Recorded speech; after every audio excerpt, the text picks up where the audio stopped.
ఉపాధ్యాయులందరూ ఉపాధ్యాయ ఉద్యోగ అవకాశాల కోసం ఎదురు చూస్తున్న ప్రతి ఒక్కళ్ళకి కూడా నిన్న జరిగిన కలెక్టర్ల సమావేశంలో చంద్రబాబు నాయుడు గారు ఒక అద్భుతమైన తీపి కబురు చెప్పారు. మెగా డిఎస్సి నోటిఫికేషన్ ఏప్రిల్ మొదటి వారంలో నోటిఫికేషన్ ఇస్తాం. జూన్లో ఏ నోటిఫికేషన్ అయితే ఇస్తున్నామో 16,347 పోస్టులు అన్నీ కూడా భర్తీ చేస్తాం. స్కూళ్ళు ప్రారంభమయ్యే ముందే ఏదైతే మెగా డిఎస్సి 16,347 పోస్టులు ఉన్నాయో ఆ పోస్టులు అన్నిటిని కూడా భర్తీ చేస్తాం. ఉపాధ్యాయ ఉద్యోగ అవకాశాల కోసం ఎదురు చూస్తున్న వాళ్ళందరికీ కూడా ఇది ఒక తీపి కబురు అని చెప్పేసి కలెక్టర్లందరికీ ఇంకొక విషయం కూడా చెప్పాడు. ఇది చాలా పారదర్శకంగా జరగాలి, చాలా నీట్గా జరగాలి, ఎక్కడ అవకతవకలు ఉండకూడదు. ఇచ్చిన నోటిఫికేషన్ కానీ మనం పెట్టే పరీక్ష కానీ మనం నిర్వహించే ఏది అయినా సరే చాలా పద్ధతిగా ఉండాలి, పారదర్శకంగా ఉండాలని చెప్పేసి కలెక్టర్లకు ఆదేశాలు ఇవ్వడం జరిగింది. దాంతోపాటు ఏదైతే తల్లికి వందనం పథకం గురించి కూడా చెప్పారు. ఇంట్లో ఎంతమంది బిడ్డలుంటే అంతమంది బిడ్డలకి 15,000 రూపాయలు మనం ఇవ్వబోతున్నాం. దాన్ని కూడా పారదర్శకంగా చేయాల్సిన అవసరం మనకుంది. తల్లుల ఖాతాల్లో వెయ్యాలి. ఇంట్లో ఎంతమంది బిడ్డలుంటే అంతమంది బిడ్డలకి 15,000 రూపాయలు ఇవ్వాల్సిందే అని చెప్పేసి అది కూడా జూన్ ముందే స్కూళ్ళు ప్రారంభమయ్యే ముందు మే నెలలో తల్లికి వందనం అమలు చేయాలి అని చెప్పేసి కలెక్టర్ల సమావేశంలో చంద్రబాబు నాయుడు గారు నిన్న ప్రకటించడం జరిగింది. అయితే ఈ ప్రకటన విన్న తర్వాత ఆంధ్రప్రదేశ్ రాష్ట్రంలో ప్రజలు కానీ లేకుంటే బిడ్డలున్న తల్లులు కానీ అదేవిధంగా ఉపాధ్యాయ ఉద్యోగ అవకాశాల కోసం ఎదురు చూస్తున్న ఉపాధ్యాయులు ఎవరైతే దానికి ప్రిపేర్ అవుతున్నారో, డిఎస్సి నోటిఫికేషన్కి ఎదురు చూస్తున్నారో వాళ్ళందరికీ కూడా సంతోషంగానే ఉంది. అయితే ఈ నోటిఫికేషన్ గురించి, ఈ తల్లికి వందనం పథకం గురించి, అదేవిధంగా అన్నదాత సుఖీభవ పథకం గురించి కూడా నేను చంద్రబాబు నాయుడు గారు చెప్పడం జరిగింది కలెక్టర్ల సమావేశంలో. వీటన్నిటి గురించి విన్న తర్వాత ఈ ఆంధ్రప్రదేశ్ రాష్ట్రంలో బాధపడిన వాడు ఎవడన్నా ఉన్నాడు అంటే, ఈరోజు ముసల కన్నీరు కారుస్తున్న వాడు ఎవడన్నా ఉన్నాడు అంటే, శోకసంద్రంలో మునిగిపోయిన వాడు ఎవడన్నా ఉన్నాడు అంటే వైఎస్ఆర్సీపీ పార్టీ వాళ్ళు. అందులో ముఖ్యంగా జగన్మోహన్ రెడ్డిని అనుసరించి జగన్మోహన్ రెడ్డి సాక్షి టీవీలో పనిచేసే పెద్ద బ్రోకర్ గాడు, పనికిమాల మాటలు చెప్పేవాడు, ఒక పరమ చెత్త వెధవ ఈశ్వర్ గాడు. ఆడితో పాటు ఇంకొకటి ఉంటాడండి. నేను రాజకీయ విశ్లేషకుడిని, ద గ్రేట్ అనలిస్ట్ని. నేను జగన్ కోసం ఎంత దాకన్నా పోరాడతా. అసలు 2024లో జగన్ని కొట్టేవాడే లేదు. జగన్ గెలిచేశాడు. నేనే ముహూర్తం పెడుతున్నా. ఆ రోజు నా పుట్టినరోజు ఉంది. నా పుట్టినరోజు అయితే చాలా మంచి రోజు, అందుకే ముహూర్తం పెడుతున్నా. ఇది ఫిక్స్. డబుల్ ఇంజన్, 175 నియోజకవర్గ ఎమ్మెల్యేలు, 25 పార్లమెంటు, డబుల్ ఇంజన్, 200కి 200 గెలిచేస్తాడు జగన్ అని పిచ్చుకుక్క కంటే హీనంగా పరికి మాలాడి వాగులన్నీ వాగిన బెదవెవడన్నా ఉన్నాడండి. ఇంకొకడు రాజకీయ అనలిస్ట్, రాజకీయ విశ్లేషకుల ముసుగులో ప్రతిరోజు ఆ దిక్కుమాల సాక్షిలో కూర్చొని చంద్రబాబు నాయుడు గారి మీద విషం చిమ్మే ఒక పనికిమాల వెధవ, లోకేష్ గారి మీద విషం చిమ్మే ఒక పనికిమాల చవట, పవన్ కళ్యాణ్ గారి మీద విషం చిమ్మే ఒక చాతగాని దద్దమ్మ కేఎస్ ప్రసాద్. ఒక లంబు, ఒక జంబు. సాక్షిలో పొద్దున్నే కానీ సాయంత్రం కానీ వీళ్ళ దరిద్రపు కొట్టు ముఖాలు చూస్తే ఒంటి మీద తేళ్లు జరులు బాకినట్టు ఉంటాయండి. వీళ్ళ బ్రతుక్కి ఒక్క నిజం చెప్పరండి.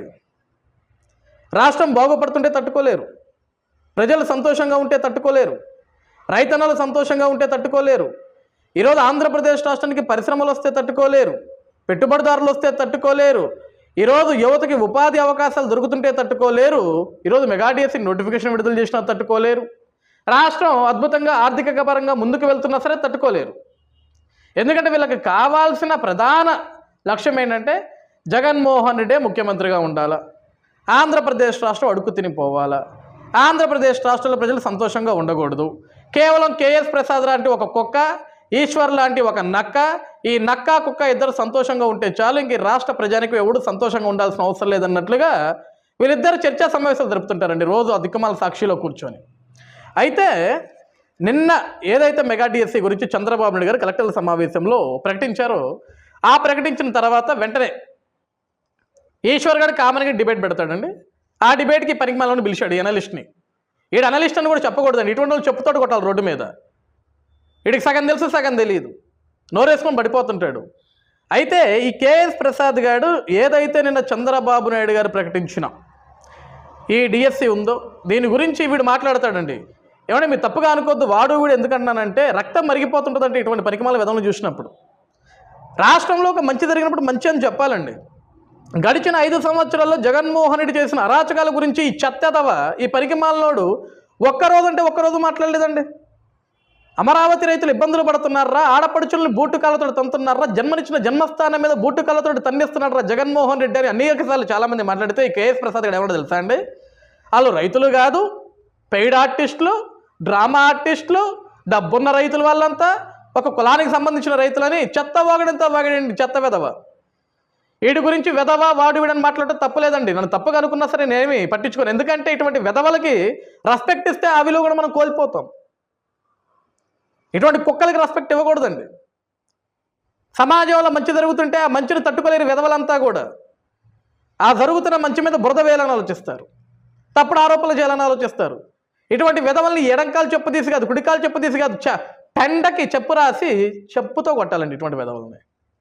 ఎందుకంటే ఒక బాధ ఆవేదన ఉంటుందండి. ఒక పక్క చంద్రబాబు నాయుడు గారు, కూటమి ప్రభుత్వం, ఎన్డీఏ గవర్నమెంట్ జగన్మోహన్ రెడ్డి చేసిన తప్పులన్నింటినీ కూడా సరిదిద్దుకుంటూ ఆంధ్రప్రదేశ్ రాష్ట్రాన్ని అభివృద్ధి పరంగా ముందుకు తీసుకెళ్ళాలి, అమరావతి రాష్ట్ర రాజధానిని మళ్ళీ పునర్నిర్మించి అద్భుతంగా ముందుకు తీసుకెళ్ళాలి, పోలవరం పూర్తి చేయాలి, ప్రజలకి అందించాలి, ఈ రాష్ట్రంలో నిరుద్యోగులకి ఉద్యోగ అవకాశాలు కల్పించాలి, ఆడపడుచులకి రక్షణ కల్పించాలి, పేదలను రైతన్నలను అందరినీ కూడా సంతోషంగా చూసుకోవాలని లక్ష్యంతో ముందుకెళ్తుంటే ఎక్కడికక్కడ తప్పుడు ఆరోపణలు, తప్పుడు స్టేట్మెంట్లు, తప్పుడు మాటలు, తప్పుడు వెధవలు చేసే పనులు. ఈ మెగా డిఎస్సి గురించి కేఎస్ ప్రసాద్ గారు ఏం మాట్లాడుతారో ఒక్కసారి మీరు కూడా వినండి, ఒకసారి చూడండి మీరు కూడా. ఎప్పుడైతే 16,347 నోటిఫికేషన్ 11,062 మంది యొక్క ఆక్రమణ ఈ సంతకం ముందుకెళ్ళకుండా నిరోధిస్తుంది. దీన్ని గమనించండి.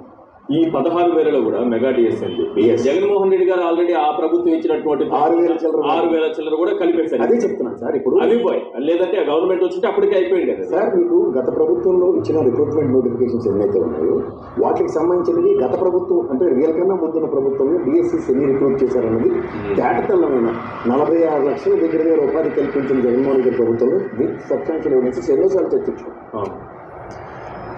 ఏ చెప్పుతో కొట్టాలండి ఇతన్ని? ఈ కేఎస్ ప్రసాద్ గారిని కానీ ఈ ఈశ్వర్ గారిని కానీ ఏ చెప్పుతోడు కొడితే బాగుపడతారు? గతంలో జగన్మోహన్ రెడ్డి గారు 6,000 డిఎస్సి నోటిఫికేషన్ 6,000 పోస్టుల గురించి ప్రకటన చేశారంట. ప్రకటన చేశాడు, జగన్మోహన్ రెడ్డి నోటిఫికేషన్ ఇవ్వలేదండి. ఎన్నికలు వస్తున్నాయి, ఎన్నికల మూమెంట్లో ఒక ప్రకటన చేస్తే ప్రజలు గొర్రెలు కదా, నిరుద్యోగులు గొర్రెలు కదా, మా వెంట పరుగులు పెట్టుకుంటూ వస్తారని ఒక ఆలోచనతోటి ఈ కేఎస్ ప్రసాద్ లాంటి ఒక పనికిమాల వెధవలు ఇచ్చిన సలహాలు తీసుకుని ఆ రోజు జగన్మోహన్ రెడ్డి 6,000 పోస్టులు ఏదో ప్రకటన చేశారండి. ప్రకటన మాత్రమే చేశాడు కానీ నోటిఫికేషన్ విడుదల చేయలేదు.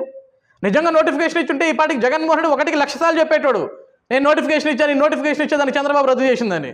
అది చెప్పుకోలేకపోతున్నారంటే ఏంటి కారణం? ఆ రోజు జగన్మోహన్ రెడ్డి కేవలం ప్రకటన మాత్రమే చేశాడు, అది రాజకీయాల కోసం ఎలక్షన్ స్టంట్. అది ఇంకోటి ఏమన్నాడండి కేఎస్ ప్రసాద్ గారు, గత ప్రభుత్వంలో జగన్మోహన్ రెడ్డి గారి హయాంలో అన్ని శాఖలు కలిపి 46 లక్షల పోస్టులు ఇచ్చాడంటండి. 1 కాదు 2 కాదండి, 1 లక్ష కాదు 2 లక్షల కాదు, 46 లక్షల ఉద్యోగాలకి భర్తీ చేసి ఉంటారు జగన్మోహన్ రెడ్డి. 46 లక్షల ఏ శాఖలు ఇచ్చారు కేఎస్ ప్రసాద్? నిజంగా జగన్మోహన్ రెడ్డి అనే ఒక వ్యక్తి అతని ప్రభుత్వ హయాంలో 46 లక్షల పోస్టులు ఇచ్చుంటే ఆంధ్రప్రదేశ్ రాష్ట్రం మొత్తం వై నాట్ 175 బ్యానర్లు కట్టారు చూసావా? వాటి స్థానాల్లో వాటితో సమానంగా 46 లక్షల పోస్టులు పలానా శాఖలో పలానా ఉద్యోగాలు ఇంతమందికి కేటాయించాం, ఈ నెలలో కేటాయించాం, ఈ సంవత్సరంలో కేటాయించామని చెప్పేసి జగన్మోహన్ రెడ్డి 1కి 1 కోటి బ్యానర్లు కట్టేవాడు. ఈ రాష్ట్రంలో 1 కోటి సార్లు ఆ సాక్షి పత్రికలో యాడ్లు ఇచ్చేవాడు. ఈ సాక్షి ఛానల్లో ఈ బ్రోకర్ ఈశ్వర్ గారు 1కి 1,00,000 సార్లు చెప్పేవాడు 46 లక్షలు 46 లక్షలు 46 లక్షలు అని. ఎన్నిసార్లు ప్రజల్ని మోసం చేస్తారా మీరు? ఎన్ని తప్పుడు ఆరోపణలు చేస్తారా? ఎన్ని తప్పుడు మాటలు చెప్తారా? ఇంకా ఈరోజు కడుపుకు అన్నమే కదరా మీరు ఇద్దరు తినేది, పెంట అయితే తినట్లేదు కదా. ఉదయం లేచిన దగ్గర నుంచి కూడా ఇటువంటి తప్పుడు ఆరోపణలు చేయడానికి ఏం పెంట తిని బ్రతుకుతున్నారా మీరంతా? ఎలా అరుగుతుందిరా మీరు తినే తిండి? మీ ఇంట్లో కుటుంబ సభ్యులు ఏ విధంగా మీకు అన్నం పెడుతున్నారో మిమ్మల్ని అసహించుకోవట్లేదరా మీరు మాట్లాడే అబద్ధాలను చూసి? ఒక్కటన్నా మీ బతుకు నిజం చెప్పారా ఏ రోజున? ఒక్కటంటే ఒక్కటి. కేఎస్ ప్రసాద్ గారు చెప్తాడు, ఆ రోజు 2,000 రూపాయలు పెన్షన్ చేశారు, జగన్మోహన్ రెడ్డి గారి ఆలోచన 3,000కి తీసుకెళ్లారు. ఈరోజు మళ్ళీ ఏదో వెంటనే చేయాలని ఒక లక్ష్యంతో 4,000 చేశారు. ఎలాంటి చేయకూడదా? ఈరోజు పేదవాడు సంతోషంగా ఉంటే తట్టుకోలేరారా మీరు? ఈరోజు సాక్షి ఛానల్ ప్రతిరోజు నేను పిలిచి నీకు డబ్బులు ఇస్తున్నాడు. ఆ జగన్మోహన్ రెడ్డి ఎంతో కొంత డబ్బులు నీ ముఖం మీద వేస్తున్నాడు. రోజు నువ్వు వచ్చి మీడియా ముసుగులో, విశ్లేషకుడు ముసుగులో ఈశ్వర్ గారి దగ్గరకు వచ్చి రోజుకు ఒక 5 రూపాయలు 10 రూపాయలు చిల్లర తీసుకొని పోతున్నావు. నీ దారి ఖర్చులు తీసుకొని పోతున్నావు. నీ కడుపు నింటే సరిపోద్దా? నువ్వు సంతోషంగా ఉంటే సరిపోద్దా? ప్రజలు ఎవరు సుఖ సంతోషాలతో ఉండకూడదా?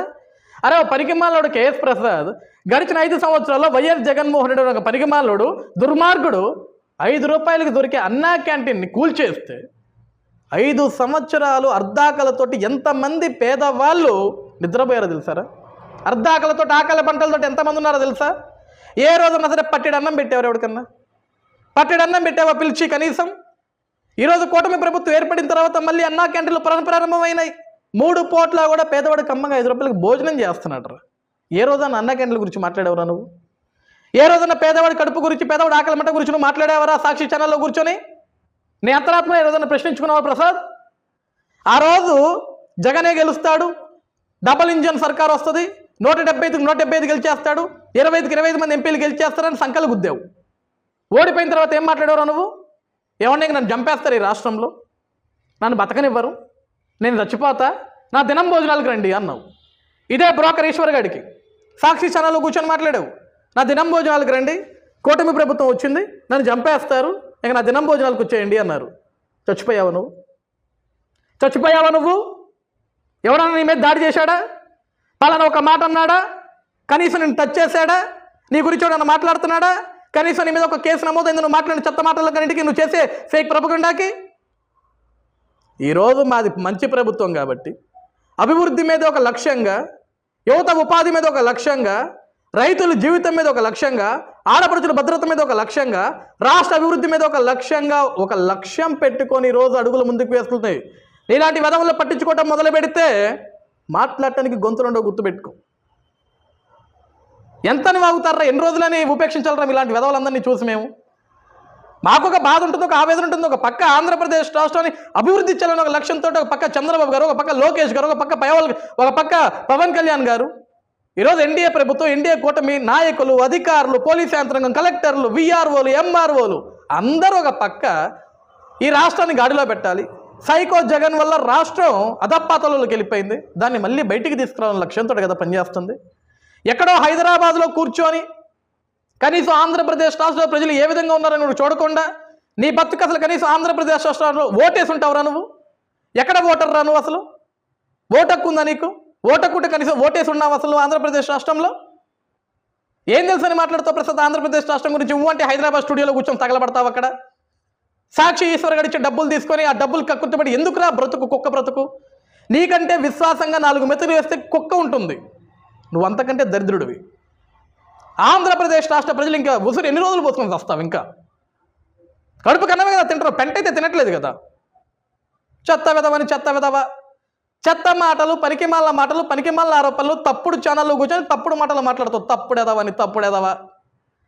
ఆంధ్రప్రదేశ్ రాష్ట్ర ప్రజలందరూ నేను చెప్పులతో కొట్టి గాడి మీద కూర్చోబెట్టి ఊరేగించాలి, అప్పుడు కానీ బుద్ధి రాదు నీకు. పనికిమాలనోడా, నువ్వు పెద్ద అనలిస్ట్వి, నీకు మొత్తం భూగోళం మొత్తం తెలిసినట్టు మాట్లాడతావు. పీకి చేతిలో పెడితే చివరా మొదలా తెలియదు. Waste fellow.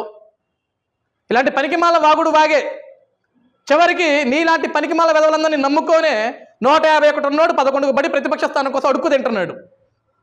నీలాంటి వెధవలందరినీ పక్కన వేసుకుంటే మీరిచ్చే పనికిమాల సలహాల వల్లే ఆంధ్రప్రదేశ్ రాష్ట్రం అడుక్కు తినేలా చేశాడు. ఇంకేముందనరా? ఆంధ్రప్రదేశ్ రాష్ట్రాన్ని సర్వనాశనం చేయడానికి చూస్తారు. ఇంకా ఈ రాష్ట్రంలో ఉండట్లేదనా? ఆ ఈశ్వర్ గారు నువ్వు ఈ ఆంధ్రప్రదేశ్ రాష్ట్రానికి రారు, ఇక్కడ ఉండరని చెప్పేసి ఆంధ్రప్రదేశ్ రాష్ట్రం మీద ఎంత కుట్ర, ఎంత కక్ష మీకు? చెత్త వెధవల్లారా. నిజంగా మీరు కడుపుకు అన్నమే తింటే ఒక్కరోజున మీ జీవితంలో మీరు పుట్టిన దానికైనా సరే ఒక్కరోజు నిజం మాట్లాడండి. ఒక్కరోజు నిజం మాట్లాడండి. నిజం మాట్లాడిన రోజు సంతోషంగా నిద్రపోతారా మీరు కూడా? చెత్త వెధవల్లారా.